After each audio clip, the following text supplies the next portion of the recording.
Dan wil ik het even hebben over zwemmen.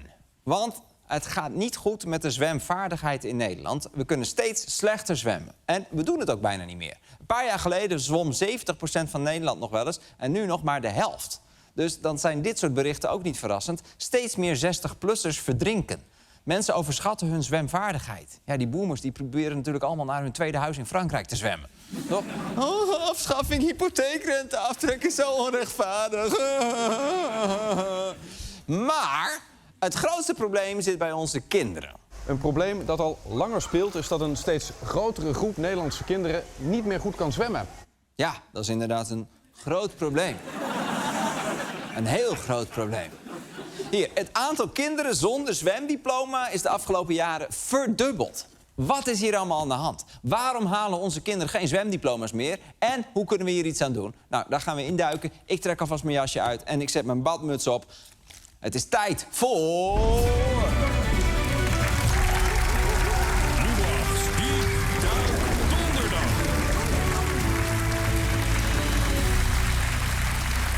Yes, Diep Duik Donderdag. Badmuts past helaas niet. Diep Duik Donderdag. En vandaag over kinderen die steeds slechter kunnen zwemmen. Want dat verbaast me in Nederland. Wij zijn een land van water, met meren, rivieren, de zee, Erika Terpstra. Water komt bij ons letterlijk uit de kraan. Hallo! Nederland is gewoon echt een waterland, toch? Of niet? Nederland is een echt waterland. Nederland is een waterland. Nederland is zo'n waterland. Nederland is een waterland. Nederland is een waterland. Nederland is een waterland. Nederland is een waterland. Nederland is een waterland. Wij zijn in principe een waterland. Nederland is, jawel, een waterland. Voorzitter, Nederland is een trots waterland. Broeders en zusters, Nederland is een waterland. Rare kleren voor een badmeester, maar oké. Maar zie je wel, Nederland is een waterland. Dus dan is kunnen zwemmen wel handig. Vindt ook deze zwemleraar, denk ik. Zeker weten, zeker weten, zeker weten, zeker weten. Elk kind moet in Nederland zijn zwemdiploma halen. Oké, die is wel heel zeker, heel zeker. En eigenlijk is 1 diploma niet genoeg. Volgens de Nationale Raad Zwemveiligheid moet je je A, B en C diploma halen om helemaal zwemveilig te zijn. Even checken, wie van jullie heeft alleen zwemdiploma A? Roep even A. Goed zo, goed zo. Met diploma A beheers je je vaardigheden voor een zwembad zonder attracties. Dus ja, zodra daar zo'n paddenstoel in het zwembad staat, moeten jullie het bad uit. Losers! Losers. Wie heeft naast de A ook zwemdiploma B? Roep even B. B. Ja, van harte. Jullie mogen ook in de stroomversnelling en op de glijbaan. Tip, als je je zwembroek naar beneden doet, ga je veel harder van de glijbaan. Niet zeggen dat je van Arjen Lubach je broek naar beneden moest doen. Niet goed. En mensen met C, roep even C. C. Heel goed. Jullie mogen ook in open water zonder stroming of grote golfslag. Zijn er trouwens ook mensen zonder zwemdiploma's? Roep even help. Help. Alsjeblieft. Maar dat kan veranderen, hè? Je mag als volwassene ook gewoon alsnog je zwemdiploma halen. Zoals deze man. Heel kort terug heb ik mijn A-diploma gehaald. Dat is dan wel een mijlpaal geweest, denk ik. Dat is zeker een mijlpaal geweest, ja. Dat was een hele happening thuis, hoor.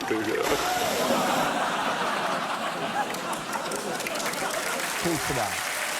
Toch? Dat is een prima duik. Prima duik, niks meer aan doen. Ja, misschien duiken. Maar oké, maar... hij heeft dus net zijn eerste zwemdiploma gehaald. Maar kenners zeggen dus dat je eigenlijk A, B en C zou moeten halen. Maar op dit moment geldt dat maar voor 35% van de kinderen. En oké, sommigen hebben nog meer diploma's. Welke zwemdiploma's heb je allemaal? A, B, C, zwemvaardigheid 1, 2 en 3. Juniors, reddit zwemmen 1, 2, 3, 4 en reddit zwemmen 1. Thank you for your service. Maar... er is dus ook een steeds grotere groep kinderen zonder diploma. In 2018 had 6% van de kinderen geen zwemdiploma. In 2022 was dat al 13%.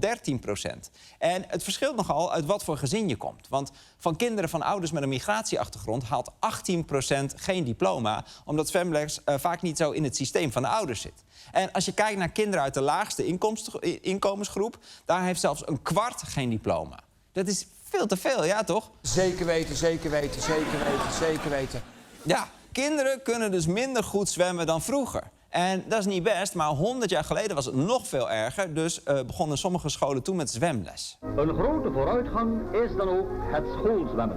Bij dit zwemonderricht gaat men van het logische standpunt uit dat de kinderen hun natuurlijke angst voor het water moeten overwinnen, waartoe zij naar hartelust mogen rondplassen.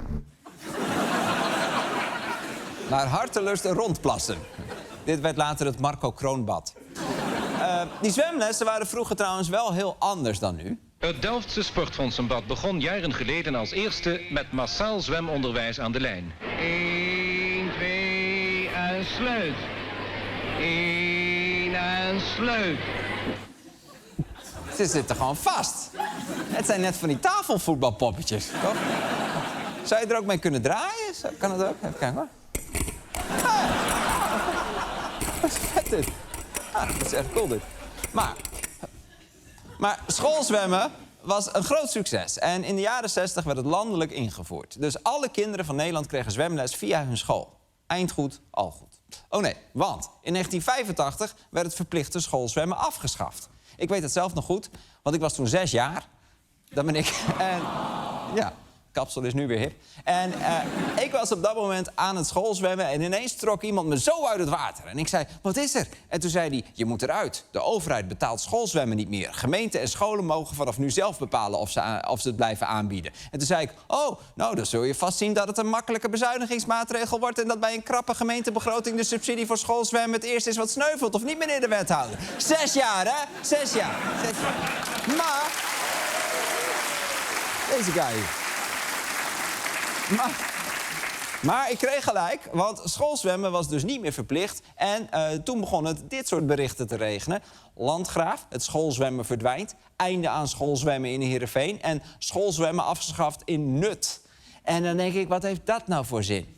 En ook deze eeuw bezuinigen we lekker door. De gemeente Eindhoven wil elk jaar zo'n €500.000 gaan besparen door met het schoolzwemmen te stoppen. De gemeente gaat fors bezuinigen.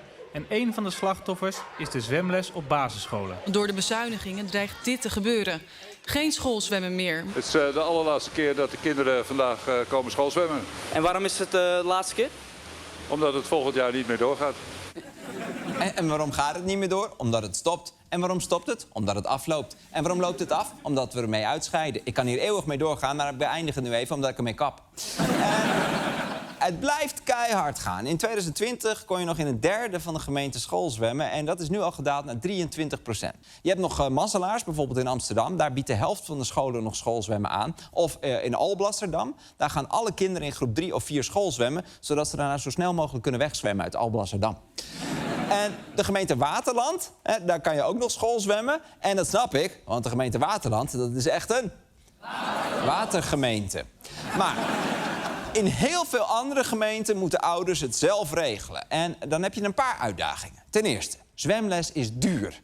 Een kwart van de ouders met een lager inkomen doet hun kind niet op zwemles. Vaak vanwege de kosten. Voor een A-diploma ben je namelijk vaak tussen de 700 en 1100 euro kwijt. En dat is nou maar voor 1 kind, hè? Daarom heeft bij mij thuis alleen het leukste kind een diploma. Je weet wie je bent.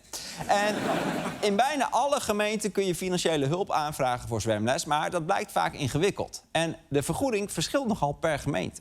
Ander probleem, er zijn steeds minder openbare zwembaden. De een na de ander gaat dicht en dat doet iets met een dorp. Ook in het Brabantse Willemstad. Nou, een Willemstad heeft al zo weinig. Waarom moet dit dan ook nog weg?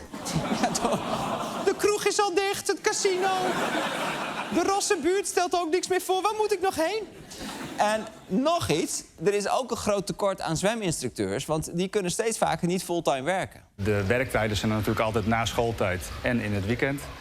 En ja, als je dan alle uren bij elkaar op gaat tellen dat je kan werken, kom je op 25 uur in de week uit ongeveer. Dus ja, hoewel het natuurlijk een prachtig mooi beroep is, is het niet een volledige baan. Nee, zwemleraren kunnen amper het hoofd boven water houden. En minder instructeurs en minder zwembaden betekent langere wachtlijsten. Wie op zwemles wil, moet veel geduld hebben. In het hele land zijn wachtlijsten en een jaar of langer is daarbij geen uitzondering. En dus worden alternatieven, zoals een snelcursus of privézwemmen, steeds populairder. Een snelcursus zwemmen? Oké, dan gaan we. Schoolslag, borstkrol, watertrappelen met kleren aan, door het gat, diploma, open oma erbij, fotootje, patat in je bek. Doei! Maar het kan nog luxer dan privéles in het lokale zwembad. Moet je kijken, met zijn voeten gaat hij helemaal... Geweldig. Een klein stukje. Ik heb geregeld dat er een zweminstructeur aan huis komt... die Boyd een half uurtje les gaat geven. Dat is wat anders dan dat zweetbad waar we eerst waren, hè? Oh, moly. En er was ook zoveel kabaal van de andere mensen. Dat resoneerde heel erg vreselijk. Nou ja, dat chloor, dat sloeg ook echt wel een beetje op mijn longen, hè? Ja. Ja. Rijke mensen kunnen niet tegen chloor en geluid en mensen. Maar of je tegenwoordig als kind leert zwemmen... hangt dus af van de gemeente waar je woont. Of het gezin waar je opgroeit. En het aantal kinderen dat kan zwemmen daalt dus. En daarom zegt de Raad voor de Zwemveiligheid... voer het verplichte schoolzwemmen weer in. En dat is geen gek idee, want wie dat ook willen, zijn jullie. Tenminste, 73% van Nederland. Die zegt, breng schoolzwemmen terug. De PVV wil het ook. Hier, dit staat in hun verkiezingsprogramma. Nederland is een waterland. Kunnen zwemmen is van levensbelang. Daarom wil de PVV schoolzwemmen herinvoeren. Dit land is nat, voorzitter. Zeik en zeik nat. En de PVV is niet de enige partij, want een meerderheid van de Tweede Kamer wil schoolzwemmen terug. Vorig jaar stemden ze massaal voor een motie om het weer in te voeren. En er waren maar 3 partijen tegen, VVD, CDA en Forum voor Democratie. En van Forum snap ik het wel, want de FVD'ers komen nooit verder dan de rand van het zwembad. En als je je A niet...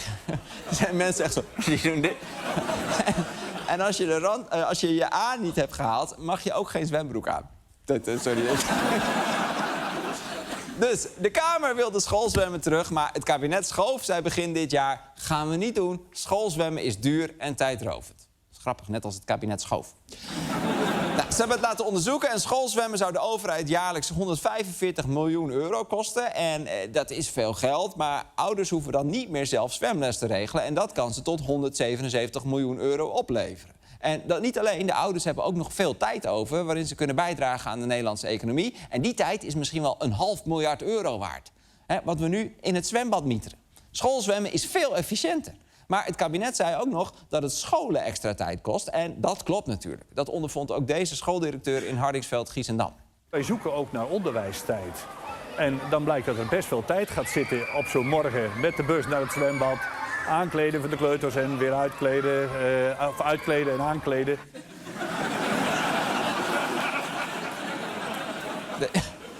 Deze man is 1 keer teruggekomen met een bus vol blote kinderen.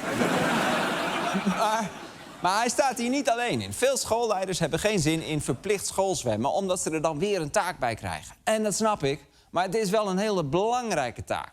We vragen scholen niet om alle kinderen panfluit te leren... maar om ze te leren zwemmen. Dat is een basisvaardigheid. En tientallen jaren lang hadden scholen die taak al... en 1/4 van de scholen doet het nog steeds. Dus het kan wel. Sterker nog, in Amsterdam helpt de gemeente scholen... en wat blijkt, steeds meer scholen kiezen ervoor om weer te gaan schoolzwemmen. Of hier, vandaag is een school in Alphen aan de Rijn weer begonnen met zwemmen. En iemand van die school zegt... kinderen in Alphen aan de Rijn worden dagelijks met open water geconfronteerd. Dagelijks, hè?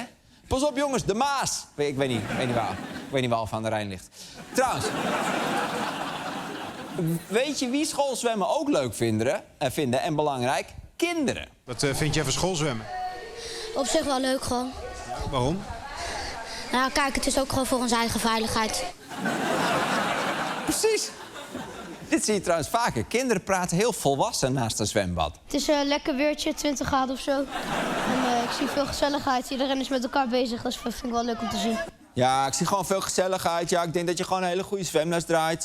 Eerste helft borstcrawl, prima. Tweede helft laat je het dan liggen bij de schoolslag. Ja, is gewoon balen.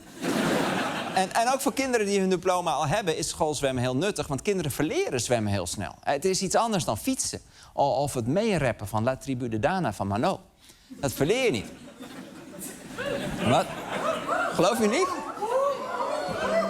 Oké, vooruit dan maar.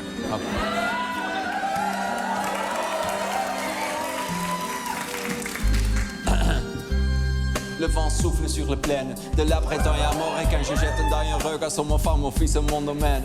Hakim le fils, le forge de mes feux me chercher. Les druides ont décidé de mener le combat dans la vallée. Là où tous nos ancêtres, de géants et sept, après de grandes batailles se sont apposés à mettre. C'est l'heure maintenant de défendre notre terre contre une armée de Cimmériens prête à casser le fier. Oké, laat maar, dankjewel, dat was het.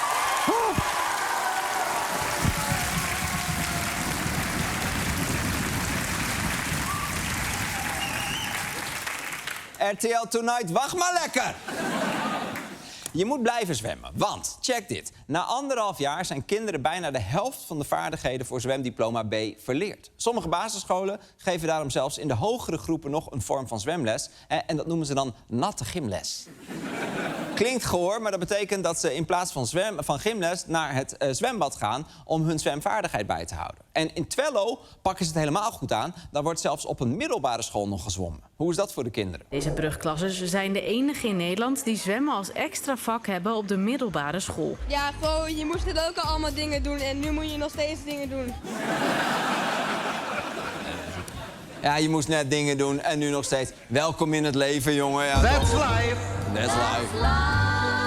De terugkeer van verplicht schoolzwemmen zou ook geweldig zijn voor zwembaden. Want die hebben dan meer zwemmers en voor zweminstructeurs. Want die hebben dan eindelijk een fulltime baan. En ja, als ik mijn zin krijg, krijgen sommige scholen weer een extra taak.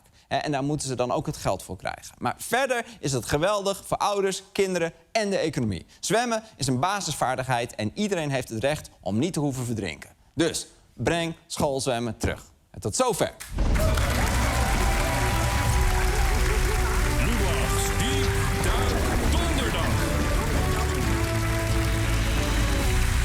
Dit was de show. Afleveringen zijn terug te kijken op Videoland. Fragmenten op YouTube. Dit was Lubach, ik was Arjen. Veel plezier met je weekend. We zien elkaar maandag!